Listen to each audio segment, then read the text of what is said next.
song. That was Today is the day. Amen. Today is the day that we truly know what we need to know. Today is the day that we could worship the Lord. Today is the day to enjoy what it means to be saved. Today is the day of worship, of praise, of exalting the Lord. Today is that day where we become who God wants us to be. Welcome again. This is our fifth day of our Sela. And at 12 later, I think Pastor Pau is gonna share no Psalm 37. So let's continue to listen to everything the Lord wants to speak to us. Amen. Right now, I'd like us to look into our final, yung aking final na psalm, ano. And this is from Psalm chapter 62. So, ayan po, let me put that on the screen. Thank you, Lord. Thank you. Thank you, Father. What a beautiful psalm this is. So this week po sa 6 a.m., we look into Psalm 13 where God spoke to us about yung word niya sa atin. Remember this, no? Aching with joy. Then Psalm 23 where our assurance come from His presence. And we said that this assurance becomes possible because of the Christ event, because of the gospel. And then we talk about out narrating culture with the gospel, that there is a better story, that there is better hope, that God's people, are posted with a great and true advantage over any person on the face of the world. And then yesterday we look at the in spite of faith, no, kahit ano pa ang mangyari, because God, we look into a development now from personal challenges into cosmic challenges. Pero sabi ng Psalm, whatever happens, kahit whatever happens, even if the world is shaken, even if the mountains get thrown into the sea, I am going to put my confidence in the Lord. And that's why the pathway from shakeability to unshakability has been portrayed to us. At ngayong umaga po, we're looking at our final psalm, my rock and my honor. Why and how could we live confident in the Lord? How could we have peace in our very troubled world? Paano ba? Ano ba ang paraan para manatili yung ating kapayapaan? So, right now po, we're looking at Psalm 62 and the Lord is the ultimate anchor talaga. And so the metaphor we're using today is that of a boat that is anchored. Our anchor holds and grips the solid rock, and that is the Lord Jesus Christ. And the beautiful truth po is not how strong your grip is. It's how secure God's grip upon you is truly. Yan talaga. Yan ang susi ng unshakability, that you know that even in the middle of the night, even in the middle of the storm, even in the middle of cosmic catastrophes, that someone holds you and He calls you my child. So yan po, salamat sa Panginoon sa inyong pagsama dito sa atin. And again, this afternoon, we'll look at another psalm. Okay, today we're looking at Psalm 62, and it's called My Rock and My Honor.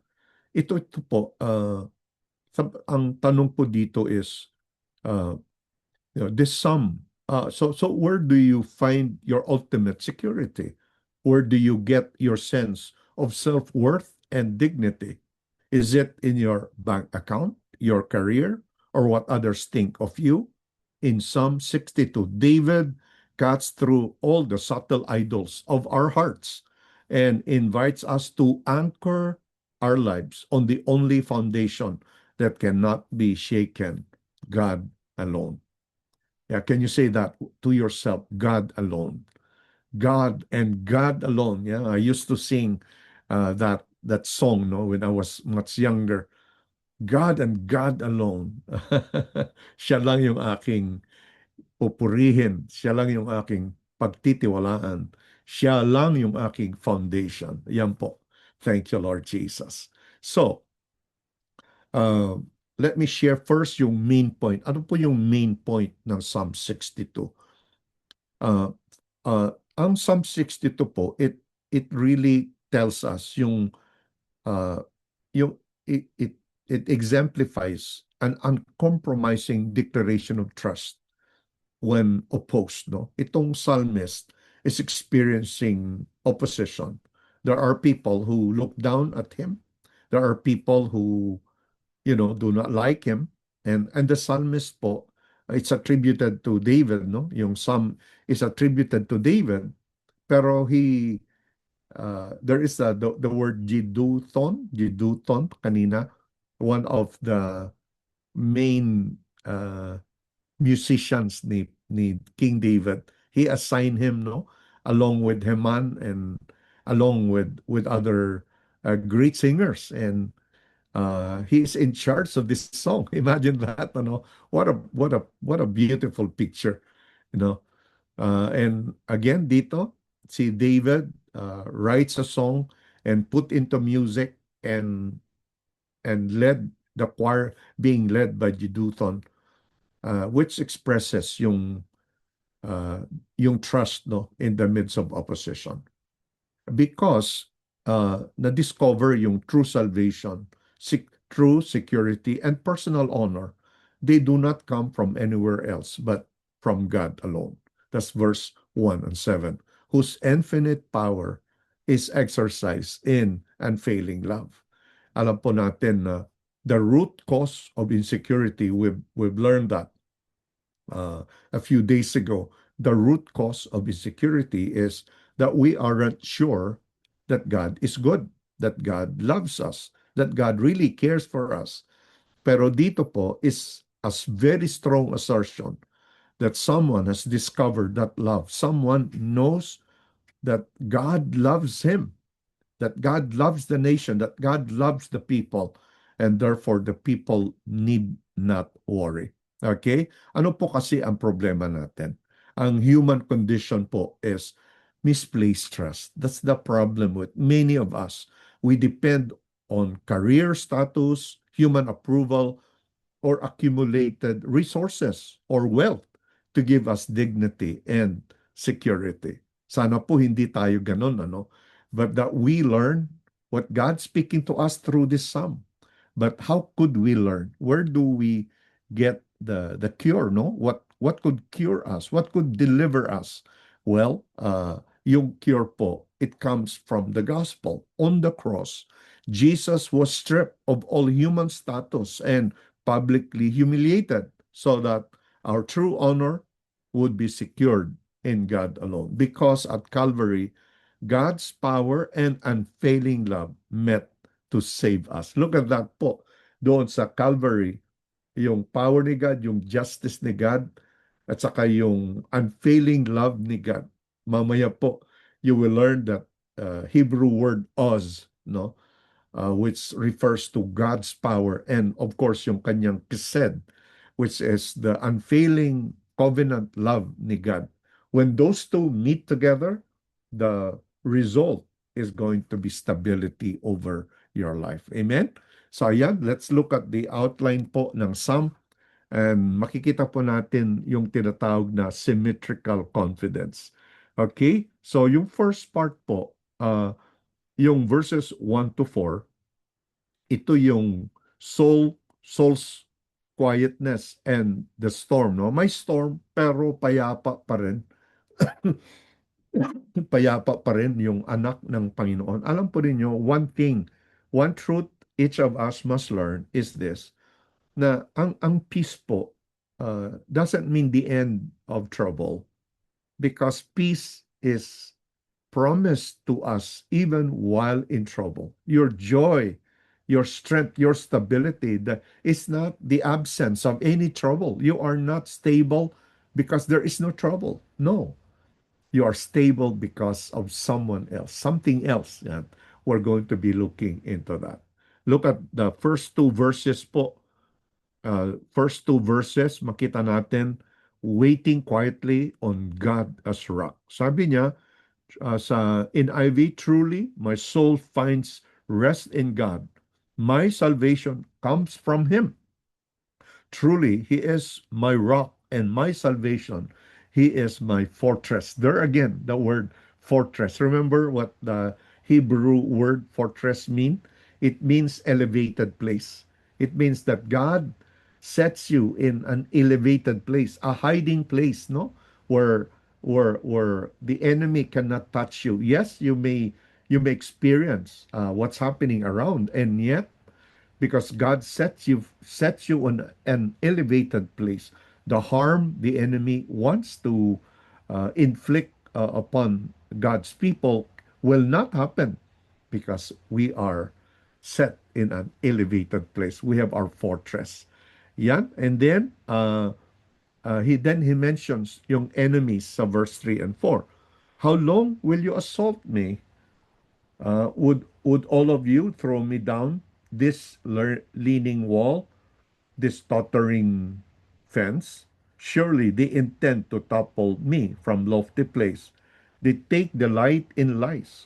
With their mouths they bless, but in their hearts they curse. Yan po yung challenge ni King David, ano. So first of all, the first four verses talks about the storm, but a person who is quieted before the Lord. Amen? At yun po yung uh, faith natin na nangyayari sa atin. Now, verse 5 to 6 is about deepened confidence. At dito po, we can see two things. Number one, sa verse 5, there is a command, no? Talagang the command is, wait quietly, my soul. And there is an audacious statement. Sabi sa verse 6, I will not be shaken. Pagka pinagsama mo itong command, self-command, no? You tell it to yourself. You speak the truth to yourself. I will not be shaken. So itong combination na ito talagang a sure combination talaga that would lead us to unshakability and security in the Lord. Now, verse 5, yes, my soul, find rest in God. Yeah. My hope comes from Him. Yeah. My hope comes from Him. So there is a command and there is a reason for giving that command. Again, yes, my soul, find rest in God. Okay? My soul comes from Him. My hope comes from Him. Then verse 6 is the unshakable statement. Why can we find rest in Him? Why can we be quiet in Him? Well, because truly He is my rock and my salvation. He is my fortress. I will not be shaken. Amen. I will not be shaken. Yan the first two parts of our reading today. And then there's the center po. May center po. Uh, may center itong ating passage today. And the center is verse 7. If you take care of your controlling center of your life, if Jesus is king over you, if your eyes are set on Him, not on your circumstances, if your eyes are set on King Jesus and the work He is doing and the mission He has called you to participate, wow, then you will have identified the true source of your life. So what is verse 7 po? Ang verse 7, my salvation and my honor depend on God. Ayan, look at that. My salvation and honor come from God alone. Sabi niya, He is my mighty rock and my refuge. Okay? Now, sadly, the NIV does not include the word alone, pero in the Hebrew, the idea of alone is there. I'm gonna show that with you. So correct po itong translation. My salvation and honor come from God alone. There is no other way, no? Kaya perfect itong verse na ito para bukas. Bukas kasi we have our doctrine service, no? And our topic is Solos Christos. Christ alone. God alone. Perfect. Thank you. Thank you, Psalm 62 verse 7 for introducing our doctrine tomorrow. Amen. So yan, and finally po from 8 to 12, instruction to the congregation. May sinasabi ang psalmist to God's people.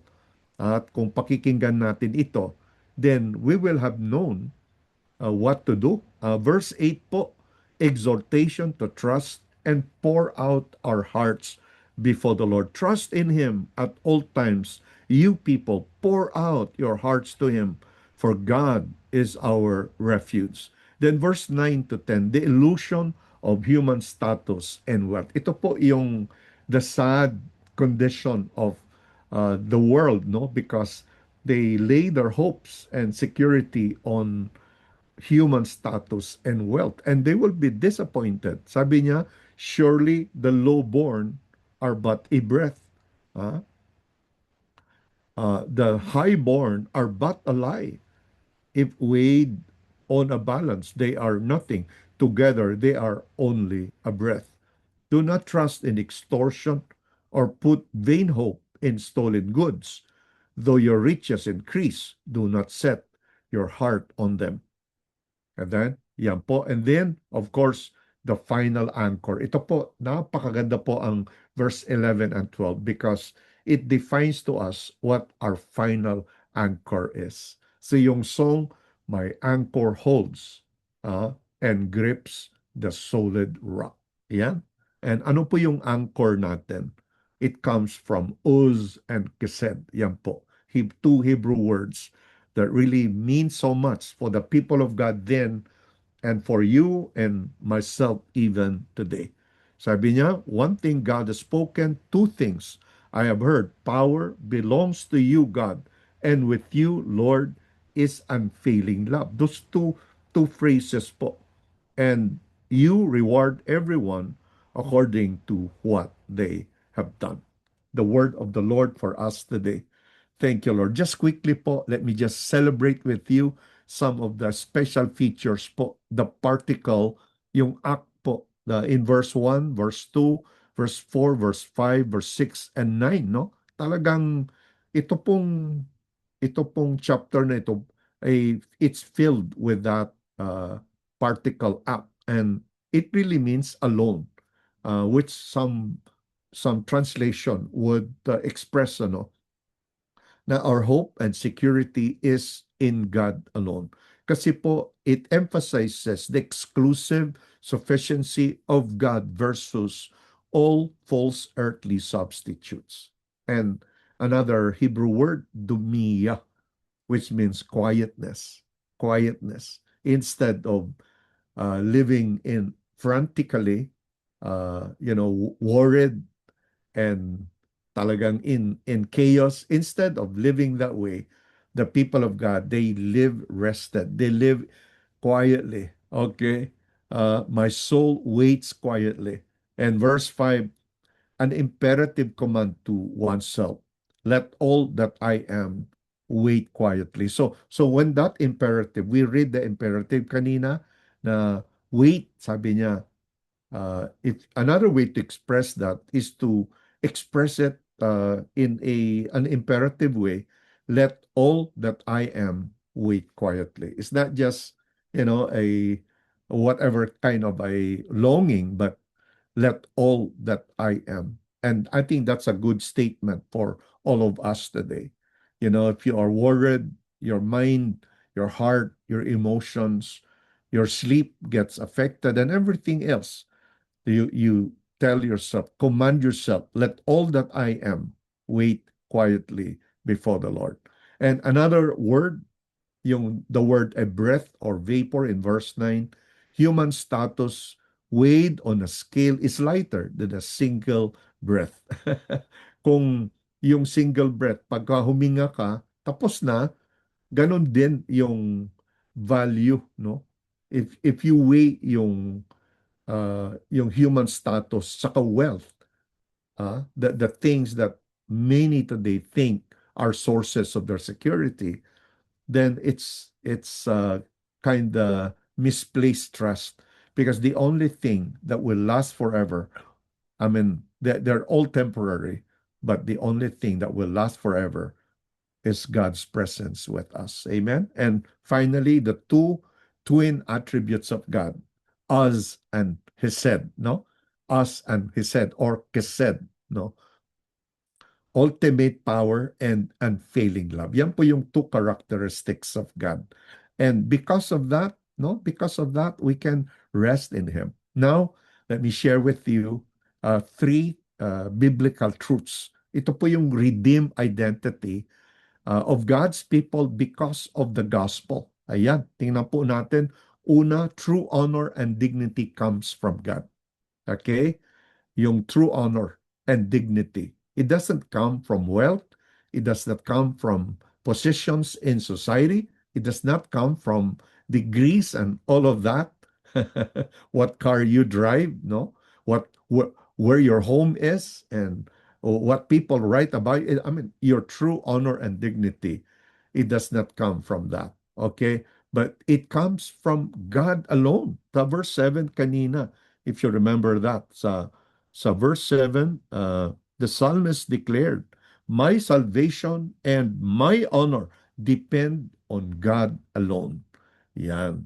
It depends on God and God alone, not on anything else, no? Kay God lang. Sa NLT, sabi niya, He alone is my rock. Look at that. And my salvation, my fortress, where I will never be shaken.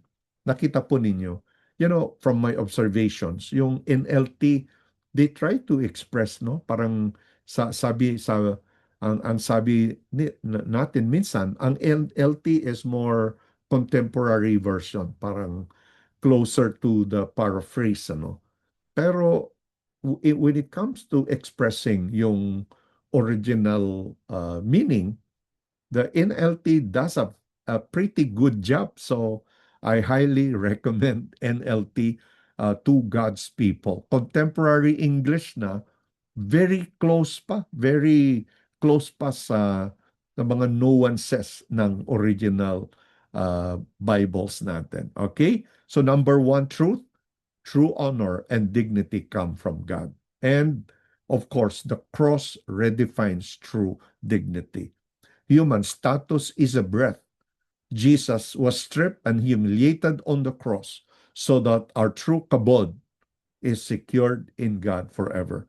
So, as an application, criticism should not, no? It cannot destroy our dignity in Christ. In fact, much like the early church, we consider it a great honor and a great joy when criticized because of Jesus. Number two, the divine power is always exercised in unfailing love. This is a very strong and life-transforming theological truth.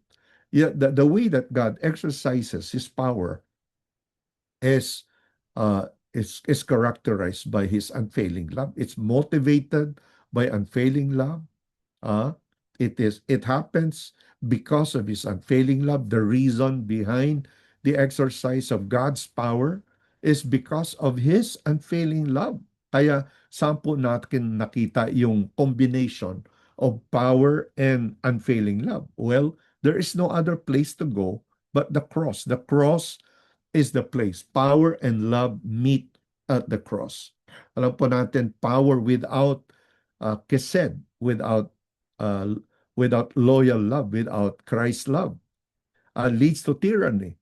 Love without power is helpless sentimentality. But at the cross, God exercised infinite power, yung us, driven by unfailing love, yung kised niya, in order to save us. Another truth to embrace this morning is anxiety exposes idols to be redeemed. Bago po natin ma-experience yung unshakability, we need to identify yung mga idols sa mga puso natin. Every worry, every time you worry, it is a symptom of an idol that is being exposed into our lives. So every time an idol is exposed, yung bang doon ka nagtitiwala, doon ka umaasa, every time na ini-expose ng Holy Spirit yan, then let's give it. Let's put it into its rightful place and let King Jesus sit in his rightful place over us. Amen? So as a result po, these are our practical applications. I always love itong practical applications. So number one, speak silence to your soul. Yan. Audit your idols of security. Number three, practice heart-pouring prayer. Be raw and honest with God in prayer, releasing your fears into His power and unfailing love. Before I give you yung go word, I would like us to pray today. So, ito yung mga prayers that are anchored in Psalm 62. And by the way, yesterday, someone called my attention kasi hindi ko napalitan yung Psalm 46 kahapon. Sinabi ko Psalm 34 when it comes to Psalm 34, no? Instead of Psalm 46. But today, tama ito. Okay? So ano po yung mga ipag-pray po natin? Well, number one, let's pray for grace to wait quietly before God alone as our exclusive rock. Number two, let's repent of heart idolatry, seeking dignity or security in riches or human approval. These are idols that must go away. And then number three, anchor our true honor and salvation in God alone, revealed in the gospel alone. Okay, number four, practice vulnerability, pouring out our hearts before Him at all times. And finally, rest in the twin anchors of God's almighty power and unfailing love. Amen. I think if we pray this prayer today, it's going to really lead us into greater stability in Him. Okay? So let's pray. Father, we come to you individually, as a community, but also as a nation. Lord, on behalf of our nation and the world, Lord, we pray for grace that we could wait quietly before you, alone as our exclusive rock. Lord, we confess that we are easily parang shaken. We easily get nervous. We easily doubt. We easily confess wrongly. We easily underestimate your love and your presence and your power every time we face trials. But Lord, we pray for a reversal. We pray that you transform us into a people, into individuals, into families, into a community, into churches, Lord, into a nation that truly is quieted before you. Lord, we also pray that we turn away from heart idolatry. When we seek our dignity and security in riches or on human approval, on positions in communities, in power, in our health, in our connections, Lord, we repent from all these idols. And Lord, we declare today that you and you alone are the source of our dignity and honor and security. Lord, you alone, ikaw lang, Panginoon. Salamat, Lord. And Lord, today we anchor. Lord, we anchor. We declare, we confess, we make this statement that there is no other source of security other than you. Lord, ito pong mundo ay punong-puno ng talagang we live in a very stormy world. We live in a world that is shaken, a world so volatile, a world so changeable, a world filled with terror, a world filled with fears, Lord. Talagang ito po yung aming mundo. Lord, today we anchor.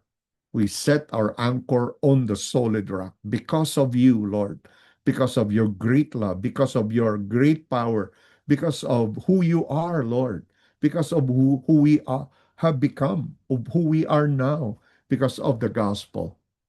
we anchor ourselves on you.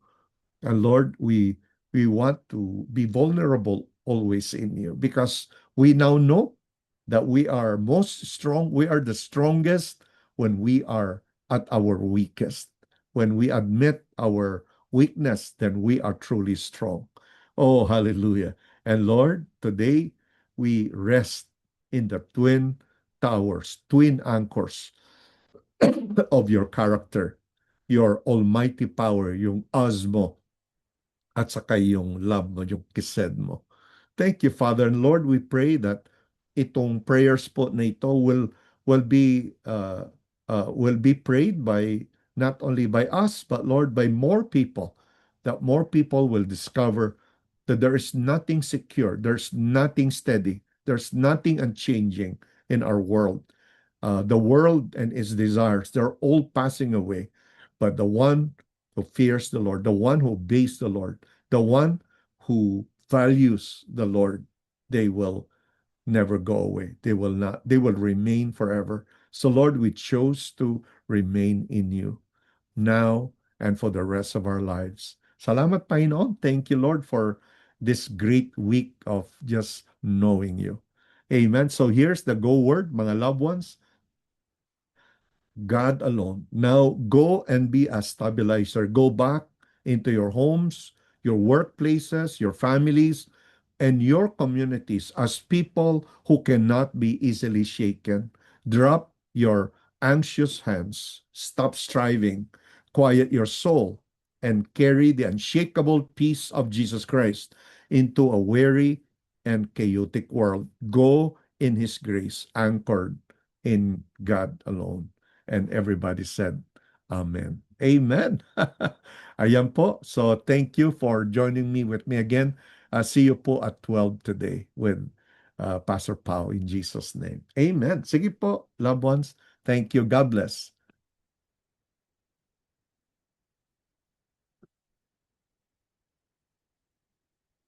Praise God. Thank you, Jesus.